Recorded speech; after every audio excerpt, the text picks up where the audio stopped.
Transform your cupcakes into spooky Halloween treats. From ghosts to pumpkins, we'll show you simple, fun ways to decorate your cupcakes this Halloween.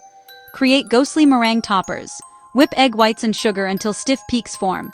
Pipe small dollops onto a baking sheet. Bake until crisp, then add spooky eyes with edible gel. Make mini pumpkin toppers with orange fondant. Shape into pumpkins, add grooves with a toothpick, and tiny green leaves. Sprinkle edible glitter for extra charm. Add fun creepy crawly decorations with gummy worms or fondant spiders. For witch hats, frost cupcakes in dark green or purple. Dip small cones in chocolate and place them upside down. Wrap with fondant ribbons. Pipe spider webs using white chocolate on dark frosting, and add edible spiders. For mummy cupcakes, frost with white icing and add fondant strips for bandages. Place candy eyes in the gaps. Frost cupcakes with green icing to create bubbling cauldrons. Add candy eyeballs or gummy worms. For haunted graveyards, frost with gray icing and place mini gravestones at quirky angles.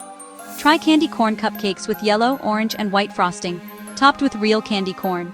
For skull cupcakes, use white frosting, place chocolate skulls, and add fondant bones. Halloween cupcakes are a fun way to get creative. From spooky ghosts to magical cauldrons, these simple ideas make your treats unforgettable. Be sure to check out this video for more.